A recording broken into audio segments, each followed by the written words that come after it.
Halo kawan BRIN, selamat datang, di podcast Penerbit BRIN. Kembali lagi, bersama saya. Perkenalkan nama saya Grafinda Putra Perdana, yang akan memandu podcast kali ini. Kali ini kita akan membahas tentang sebuah film dokumenter yang masuk pada program akuisisi pengetahuan lokal BRIN yang berjudul Sono Seni Ensemble Keroncong Expanding Keroncong's Musical Language. Jadi judulnya agak unik ini. Nanti kita akan tanya-tanya nih soal judul juga ini kenapa judulnya unik ya. Bagi kawan BRIN yang mungkin tahu program akuisisi pengetahuan lokal adalah merupakan salah satu program unggulan dari Badan Riset Inovasi Nasional dan penerbit BRIN yang sudah diselenggarakan sejak tahun 2020. Program ini bertujuan untuk mengenalkan dan meningkatkan pengetahuan publik terhadap kearifan lokal Nusantara. Adapun jenis karya yang diterbitkan adalah dalam program ini berupa karya buku dan karya audiovisual. Tentu saja saat ini saya tidak sendirian karena saya sedang ditemani langsung oleh narasumber kita, pembuat film dokumenter Sono Seni Ensemble ini, yaitu Mas Agus Eko Triyono. Oke. Ya, halo. Halo Mas Agus. Halo Sehat? Mas. Alhamdulillah sehat. Oke. Nah, saya akan sedikit membacakan profil, Mas Agus ini. Jadi, Mas Agus ini, adalah nama lengkapnya Agus Eko Triyono, lahir di Surakarta, ya kan. Lalu dia menyelesaikan studi S1-nya itu di jurusan Etnomusikologi Institut Seni Indonesia. Oke, Ya, tahun 2015 ya, Mas? sepertinya 2015 saya ingatnya Oke. 2015 ya. Selama berada di lingkungan ISI, dulu namanya STSI ya, Sekolah Tinggi Seni Indonesia, sekarang berganti nama menjadi Institut Seni Indonesia. Beliau ini banyak mengerjakan, proyek-proyek dokumentasi fotografi, lalu, ditulis juga beliau juga, bekerja sebagai koreografer atau komposer gitu ya. Terus, sekarang kegiatannya aktif dalam membuat dokumentasi, yang kemudian diolah menjadi, film-film edukasi, begitu. Wow. Jadi, langsung saja pertanyaan pertama, mungkin yang membuat saya penasaran ini ya, ini, judul dari film dokumenternya ini kenapa diberi judul agak sedikit dengan bahasa slang ya, bacanya apa nih Mas? Keroncong atau gimana nih? Wrong ya. Nah, Oke. Jadi oke saya silakan. akan menceritakan tentang ide dasar dari pembuatan film ini. Jadi sebenarnya film ini hanya mempresentasikan kembali apa yang sudah dibuat oleh para senior saya. Nah, itu seperti Sono Seni Ensemble itu kan kebetulan beberapa dari mereka saya kenal karena dosen, juga sering diajak terlibat untuk pendokumentasian bersama mereka seperti Mas Gondrong Gunarto, terus Pak Joko Suranto, Pak Joko S. Gombloh, itu adalah kelompok Sono Seni Ensemble. Nah, memang kebetulan saya waktu di Etno itu banyak mendapatkan inspirasi dari kelompok musik ini. Nah, itu yang membawa ke Etno sebenarnya. Awalnya kan kepingin ke televisi. Nah, akhirnya ke Etno itu saya bertemu dengan Sound Seni Ensemble. Nah, kenapa judulnya itu Crowns Wrong? Itu saya mempresentasikan kembali apa yang mereka garap. Nah, jadi gagasan dari saya akan menceritakan tentang sono seninya langsung ya, karena kan ini film ini berhubungan dengan mereka, maksudnya sono seni kelompok itu. Nah, sono seni sendiri sedang membuat itu proyek musik yang menggunakan instrumen keroncong. Nah, namun di dalam instrumen keroncong itu mereka memasukkan idiom-idiom gamelan. Nah, ide dasar dari Kronsrong, album Kronsrong itu adalah Mas John Jacob. John Jacob itu dia seniman dari Inggris. yang kebetulan saat membuat album Crown's Wrong itu mereka Mas John dengan Mbak Ginevra, ya saya panggil Mas dan Mbak karena untuk menghormati lebih tua gitu ya. Mereka berdua naik sepeda itu dari Inggris ke Indonesia, melakukan perjalanan dengan sepeda hanya untuk membuat album Crown's Wrong itu. Itu karena memang dia pertama kali datang ke Indonesia seperti yang dijelaskan di dalam film itu, dia sangat penasaran dengan keroncong.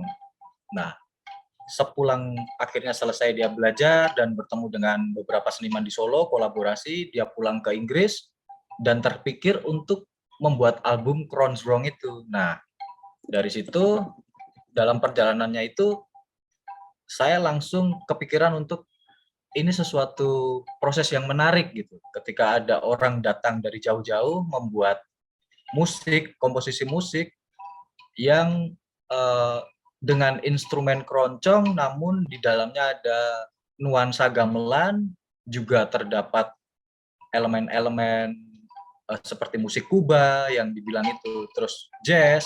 Akhirnya ketika benar sekali ketika saya mendokumentasi mereka, akhirnya proyek itu langsung direspon oleh Jazz Gunung. Nah, itu yang menjadi ketertarikan saya untuk merekam peristiwa ini karena ini menurut saya adalah peristiwa yang bersejarah gitu untuk pembuatan sebuah komposisi musik yang baru.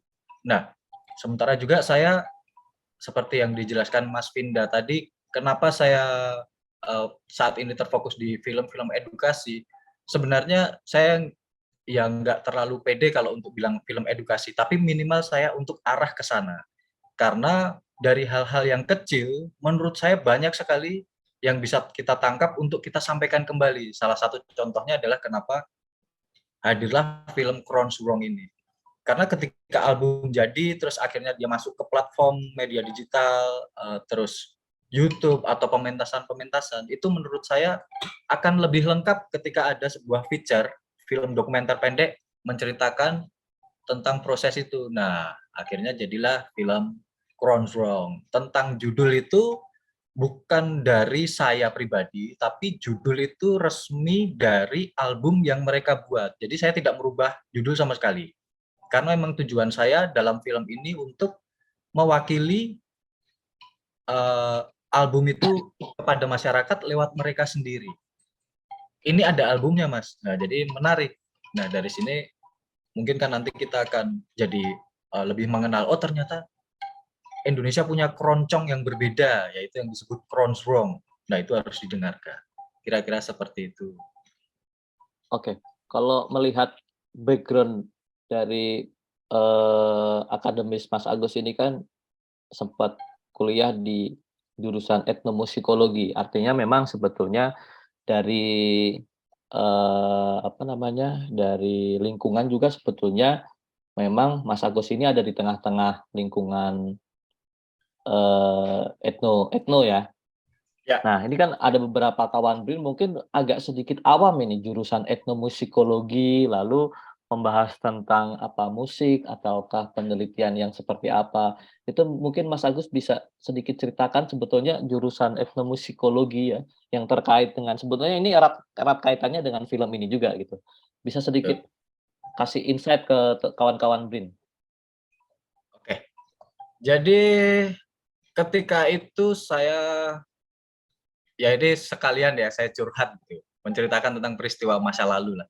Saya daftar di program studi televisi, itu ditolak 3 kali. Akhirnya saya, ada etnomusikologi gitu. Ternyata ketika saya berproses di lingkungan STSI waktu itu, saya bertemu dengan banyak teman, diajak bergabung untuk main musik, akhirnya kenalah etnomusikologi. Nah, kebetulan memang dari 2005 saya sudah senang dengan memotret. Artinya saya ingin mendalami apa sih tentang fotografi saat itu di prodi televisi, karena saat itu belum ada studi fotografi. Nah, akhirnya ternyata di etnomusikologi itu dia punya uh, tentang fotografi, tentang intinya tentang dokumentasi dan mengelola dokumentasi itu mau diapain nih, mau diarsipkan kemana nih, mau di-create ulang jadi bagaimana nih. Justru saya tertarik di dalam ilmu-ilmu yang ada di etnomusikologi. Karena di etnomusikologi itu memang pengetahuan dasar tentang mempelajari teknis alat itu hanya cukup mendasar saja.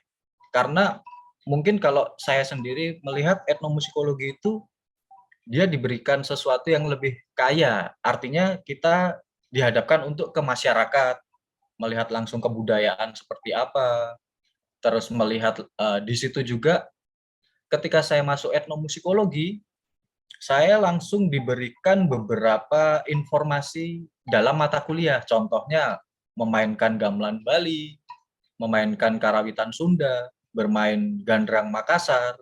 Jadi dari satu studi itu saya dapat melihat banyak hal gitu. Artinya etnomusikologi sendiri dia punya wilayah jangkauan yang lebar ketika dia mau membuka. Ketika dia juga misalnya seperti saya punya ketertarikan dalam bidang dokumentasi ya. Jadi ketika dia mempelajari etnomusikologi, ketika dia ditempatkan di satu tempat, dia akan langsung merespon nih. Ada apa nih yang menarik? Outputnya bisa isai foto. Kalau yang senang dengan dunia musik, dia akan eksperimen karena bertemu dengan orang-orang yang bermacam ini tadi kan. Misalnya bisa memainkan eksperimen musik pertemuan antara Bali dan Jawa, Bali dan Sumatera, itu dalam wilayah kajian penciptaan. Tapi kalau etnomusikologi sendiri di S1 itu tugas akhirnya saya menyelesaikan itu skripsi. Jadi lebih ke mendeskripsikan apa nih. Jadi kita mencatat peristiwa yang ada di lapangan, terus merekam juga karena ada kita dibekali tentang perekaman audio, perekaman fotografi, videografi, juga editing. Jadi menurut saya banyak yang tidak tahu apa itu etnomusikologi, tapi mungkin kalau saya bilang itu etnomusikologi itu justru adalah sebuah ruang belajar yang dimana kita bebas untuk memilih. Artinya kita diberikan sesuatu yang memang tidak mendalam. Karena kalau untuk mendalami kita harus mungkin lanjut ke program studi pasca sarjana atau apa. Tapi ketika kita mau berdikari, istilahnya seperti itu, menekuni satu hal, nah dari situ banyak sekali. Kita diberikan pilihan yang sangat banyak. Ketika dia senang dengan wilayah audio engineer, dia akan tertarik di situ dan akan bisa fokus ke situ karena bahan untuk belajar itu sangat banyak. Ada tentang metal misalnya. Jadi bagaimana mikrofon itu dengan perunggu, gamelan, mikrofon dengan dawai. Nah, kalau itu misalnya di wilayah audio, karena semuanya berhubungan dengan bunyi ya. Terus kalau misalnya di wilayah videografi, dia akan bisa membuat tentang pendokumentasian etnografi, yang bagaimana dia bisa membuat gambar itu lebar dari atas tentang suatu desa, kemudian dia bisa masuk ke dalam rumah, kemudian dia bisa masuk ke dalam dapur dengan jalur instrumen tersebut. Karena kita di wilayah yang cukup asik daripada antropologi menurut saya ya.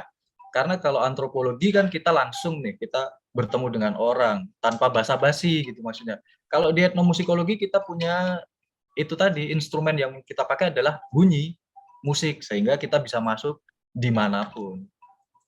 Oke. Jadi memang dari kalimatnya aja kan, kalau teman-teman kawan BRIN gitu ya melihat itu etnomusikologi itu atau film-film karena saya melihatnya film-film Mas Agus ini yang masuk ke dalam program akuisisi ini kebanyakan pendekatannya adalah melalui pendekatan film-film, etnografi gitu ya. Jadi Ya, walaupun di dalamnya berkaitan ada banyak banyak berkaitan dengan bunyi-bunyian karena memang, lingkungan Mas Agus juga, tidak jauh dari situ. Ya betul ya, Mas, ya? betul. Oke. Nah, kita kembali lagi nih, kawan Brin juga agak sedikit, mungkin ada beberapa yang nggak tahu nih, kelompok musik sono seni. Nah, ini kan sebetulnya kalau kalau untuk, beberapa kalangan seniman gitu ya, mungkin kelompok sono seni ini cukup famous Ya, ya. Artinya memang, dia adalah kelompok musik keroncong yang beranggotakan ada dosen, ada komposer, bahkan ada mahasiswa dari luar negeri gitu ya, atau orang luar negeri yang bermain musik. Itu Mas Agus bisa ceritakan nggak ini, sejarahnya grup musik Sono Seni ini? Lalu, sampai sekarang ini, seperti apa gitu? Oke. Oke. Nah, ini saya senang sekali ketika saya harus menceritakan apa itu Sono Seni. Karena begini, Sono Seni Ensemble itu sebelum saya membuat film Kronjrong itu saya dari dulu memang ngefans dengan mereka. Mungkin nanti teman-teman yang menyaksikan ini bisa cek di YouTube atau dimanapun tentang Sono Seni Ensemble, tapi dengan kata kunci yang lain yaitu Iwayan Sadre. Iwayan Sadre itu sudah meninggal almarhum, dia dulu dosen di Etno juga dosen di Karawitan. Nah, beliau itulah yang saat ini sampai saat ini itu menginspirasi saya untuk membuat apapun itu. Karena beliau punya kredo ya, bebaskan bunyi dari beban kulturnya. Nah, ini menarik. Menariknya seperti ini. Itu kita bisa misalnya seperti ini, bebaskan bunyi dari beban kulturnya itu seperti misalnya orang Papua memegang kendang Jawa untuk membuat musik. Oke. Jadi ketika orang Papua membutuhkan, saya butuh bunyi beduk, bunyi rame. Apa alat yang ada? Kendang. Karena mereka berproses di Jawa. Akhirnya kendang dia pakai, dia dipukuli.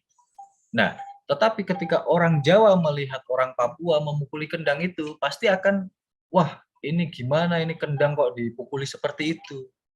Ini harusnya mainnya kan dia duduk, dihormati. Kendang biasanya kalau kendang Jawa, orang Jawa memainkan instrumen gamelan, dia akan sopan, tenang dengan gaya seperti itu.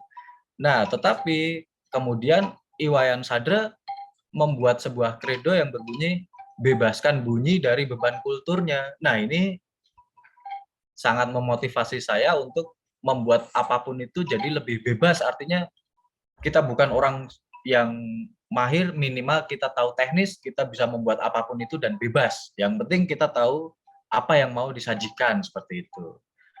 Terus Sono Seni Ensemble ini terdiri dari, sebenarnya kelompoknya bukan yang Kronjrong yang baru ini. Kalau Kronjrong itu kemarin itu hanya beberapa saja yang masuk di Sono Seni Ensemble. Artinya ketika Mas John Jacob ini datang, dia ingin berproses menciptakan musik ini, siapa yang sedang longgar waktu dari personil Sono Seni Ensemble, dan akhirnya terjadilah garapan album musik itu. Nah, itu pun juga dalam proses itu ada seperti Lek Rudi, terus ada beberapa personil itu yang tidak masuk karena mungkin bentrok dengan jadwal. Tetapi kalau kita melihat tentang Sono Seni Ensemble, itu kalau ditarik mundur mungkin di tahun 96 atau apa ya yang diceritakan dalam film itu, ada beberapa album yang justru itu lebih kaya rasa lagi. Kalau yang Kronjrong ini lebih enak. Tapi kalau yang album-album sebelumnya ketika masih ada Iwayan Sadre, itu benar-benar musiknya itu ya menurut saya sendiri ini kelas gitu loh. Kalau kita membicarakan tentang musik-musik komposisi ya, artinya untuk disajikan itu kapasitas mereka itu memang kapasitas dunia. Karena ada tawaran yang itu hanya dimiliki Sono Seni Ensemble. Ketika dia berdiri di sebuah pertunjukan panggung dunia, dia punya warna yang sangat Indonesia sekali, misalnya seperti itu. Bukan Indonesia sekali dengan menggunakan instrumen sape, bunyinya seperti itu. Tapi ada, mereka punya cara-cara khusus untuk mengolah musik itu jadi sajian yang, kalau Lek Rudi dari kelompok itu bilang, mempunyai roh.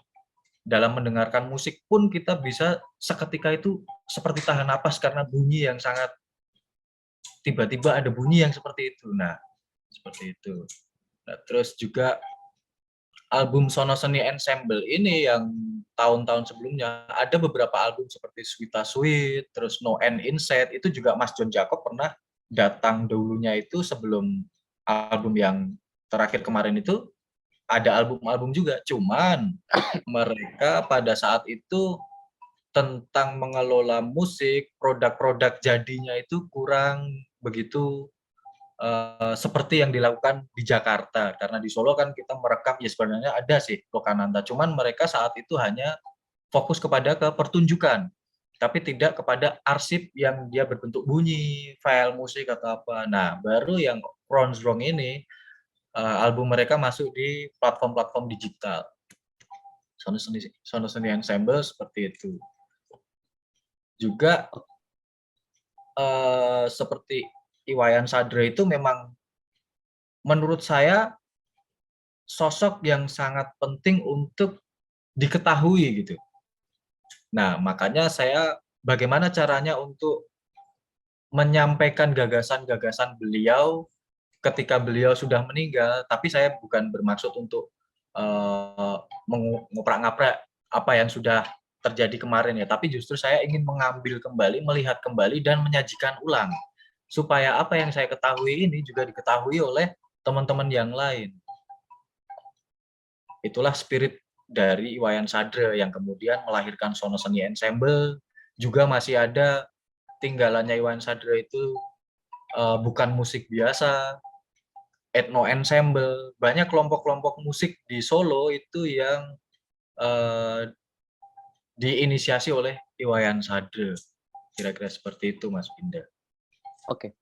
Nah, sepertinya kan Mas Agus ini kan memang karena Mas Agus ada di lingkungan etnomusikologi, lalu menggarap film-film berkaitan dengan etnografi, tentang, hal-hal budaya, kesenian, itu sepertinya memang mudah karena Mas Agus ini sangat menguasai sekali ya, topik-topik yang diangkat. Nah, pertanyaannya tapi bukan itu, pertanyaan saya adalah ketika Mas Agus ini sebagai seorang pembuat dokumenter, lalu membuat sebuah dokumenter dengan topik yang jauh dari, penguasaan Mas Agus ini misalnya tema-tema yang sudah-sudah, itu, saya pengen tahu ini cara pendekatan ke karakter ya, ke karakter atau ke narasumbernya, itu dalam membuat film dokumenter itu bagaimana pendekatan Mas Agus? Oke. Nah, seperti yang saya bilang tadi, etnomusikologi ini enaknya dia selalu punya instrumen untuk masuk ke setiap orang. Artinya ketika saya ingin penelitian atau membuat film tentang kesenian rontek di Pacitan yang itu kentongan.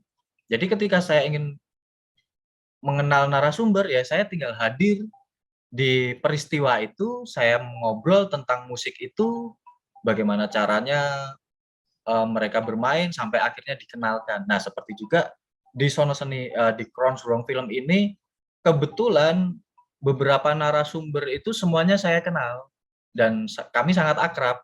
Kami bertemu dan Artinya juga dosen dengan mahasiswa. Artinya itu bagi saya pendekatannya sangat mudah karena saya selalu menyampaikan dari awal bahwa ketika saya membuat film dan mereka sebagai narasumber, saya selalu menyampaikan bahwa tujuan saya membuat film ini untuk menyampaikan kembali dan juga ketika ini ingin saya publish, selalu saya sampaikan dulu, bagaimana ini, bolehkah ini saya publish? Karena menurut saya ada hal-hal yang penting untuk disampaikan ke masyarakat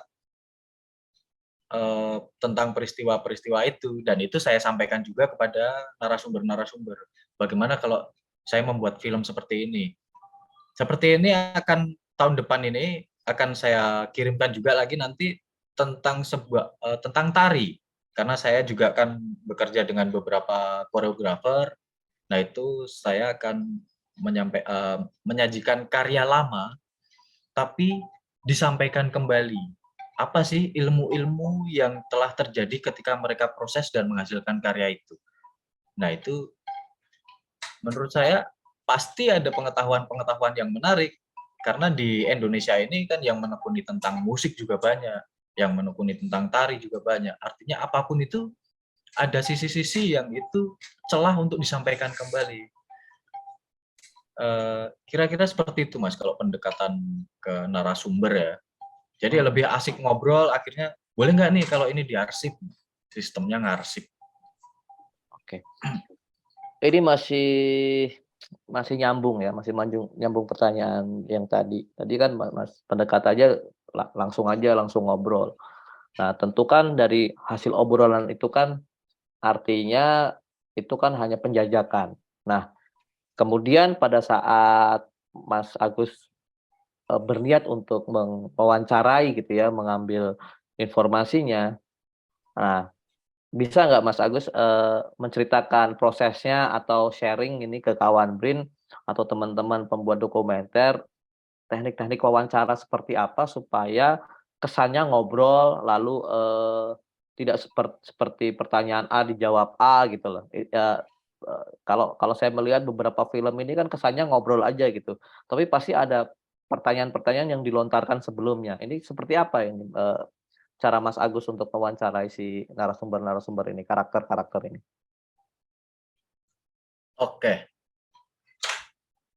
eee, jadi ketika saya bertanya, nah kebetulan kita ngobrolin tentang Kronsrong ini ya, artinya saya datang ke mereka itu sebagai orang yang tidak tahu apa-apa dan saya ingin tahu, saya minta tolong.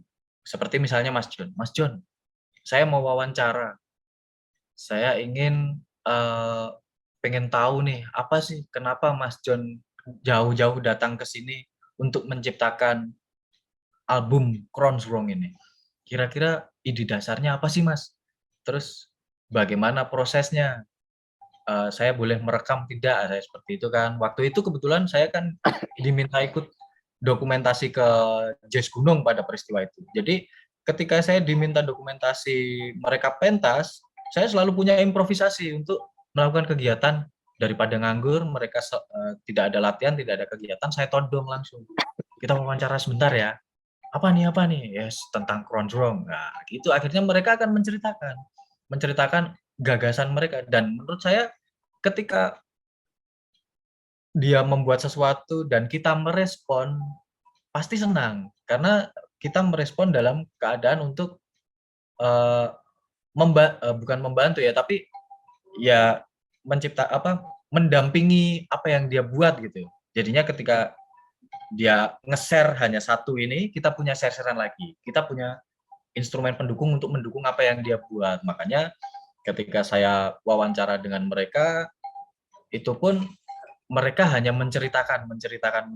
Nah, makanya kenapa di film Kronsrong ini ada dua, ada banyak yang saya sampaikan di situ tentang sebenarnya pengen ngomongin tentang Kronsrong, akhirnya ada tentang sono seni juga dia masuk, terus juga saya selipkan tentang Iwayan Sadre, karena memang itu sebenarnya saya tidak pernah ketika saya membuat film, saya tidak pernah membuat draft pertanyaan atau ya maksudnya kalau draft pertanyaan, saya hanya poin-poin, tetapi saya lebih, "Oh saya tahu nih tentang ini." Jadi, apa yang mereka punya, itu yang saya tanyakan kembali.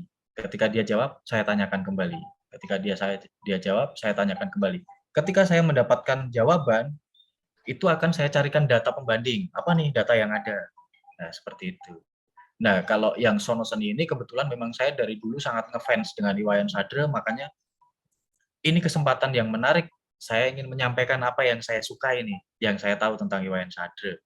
Nah, begitu. Nah, begitu saya wawancara ke mereka, ke para narasumber, mereka akan sangat terbuka sekali dan sangat senang untuk menyampaikan apa ini Kronsrong seperti itu. Oke, nah ini mungkin kita sudah mendekati ujung nih dari, ngobrol kita nih, tapi masih ada 2 pertanyaan, tapi bisa langsung dijawab aja nih Mas Agus ya. Nah saya Oke, siap. penasaran ini, kalau boleh tahu siapa yang menginspirasi Mas Agus ini ya, dalam berkarya di dalam dunia dokumenter? Ini di luar, Pak Iwayan Sadre ya. Ini dalam dunia, dalam dalam konteksnya, pembuat film dokumenter atau pembuat film atau apapun, itu yang menginspirasi Mas Agus lalu, genre ini, topik-topik ini kan sebetulnya suatu hal yang baru ya untuk kawan BRIN tentang etnomusikologi, tentang seperti itu. Itu pertanyaan satu. Terus, kedua, ini bagaimana kesan Mas Agus ini setelah mengikuti program akuisisi pengetahuan lokal ini? Ini, kemudian pesan khusus untuk kawan BRIN apa, bagi teman-teman atau kawan-kawan BRIN yang ingin mengikuti jejak Mas Agus untuk mengirimkan karya-karya melalui program ini? Silakan Mas. Oke.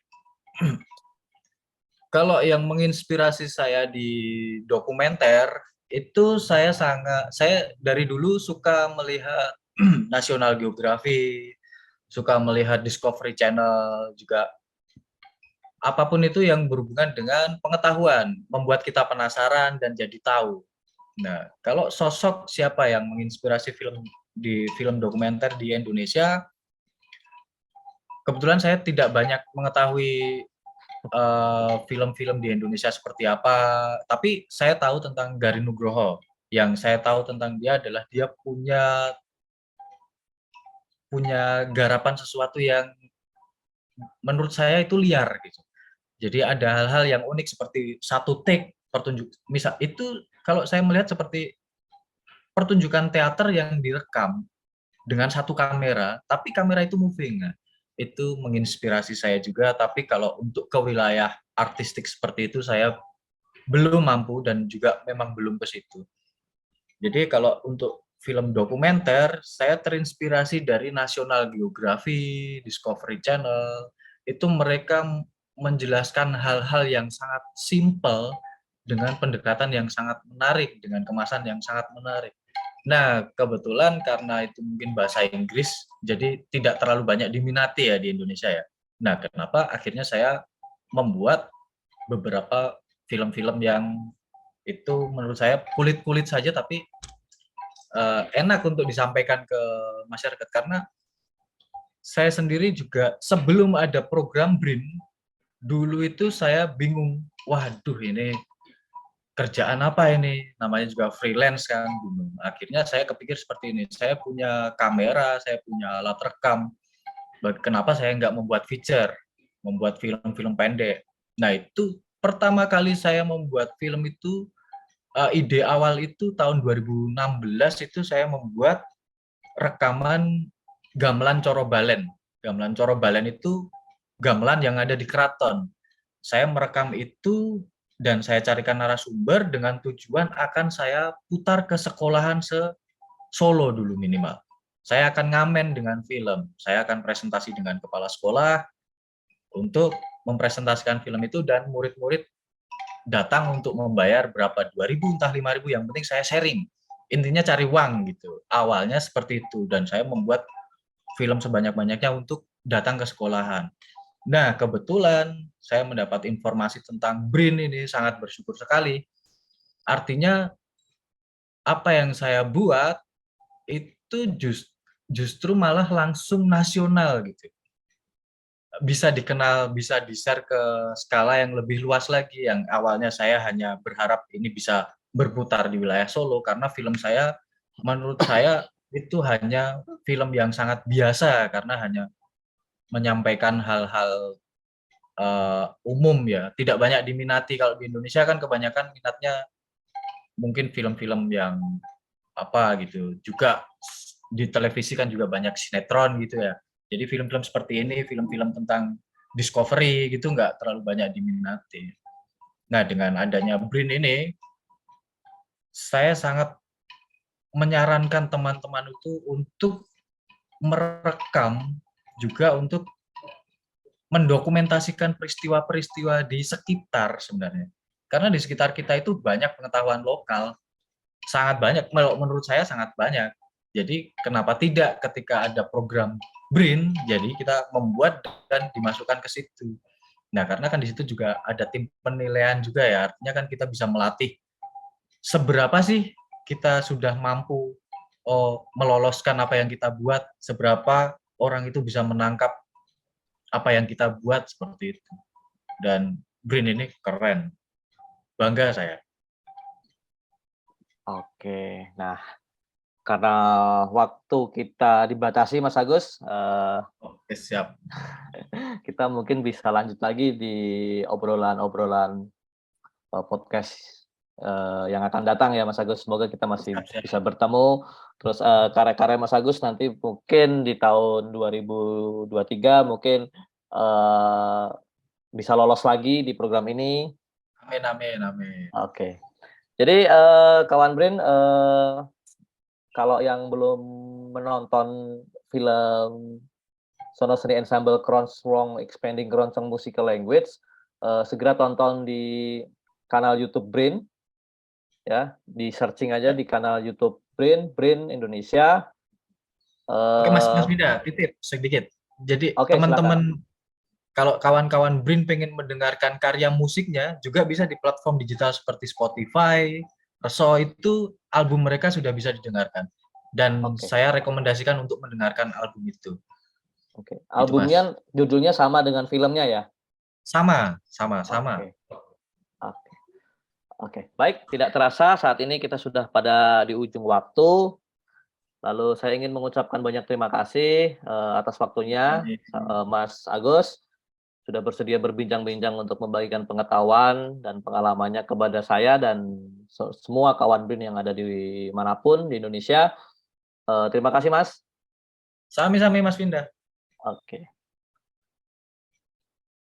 Oke, semoga podcast kali ini dapat memberikan informasi yang bermanfaat kepada kawan BRIN semua. Selain itu, kawan BRIN ingin mendapatkan pengalaman, menarik seperti Mas Agus tadi, itu dapat langsung berpartisipasi dalam program akuisisi pengetahuan lokal BRIN dengan cara mengirimkan karya buku atau karya audiovisual, bisa berjenis dokumenter, dokumentasi inovasi kreatif, film fiksi, animasi, apapun. Untuk informasi lebih lanjut, terkait program akuisisi pengetahuan lokal ini, kawan BRIN dapat menghubungi tautan di Linktree/akuisisi BRIN. Lalu nantikan terus podcast episode selanjutnya. Sekian podcast kali ini. Terima kasih kawan BRIN, podcast penerbit BRIN, podcast penerbit masa kini. Sampai jumpa.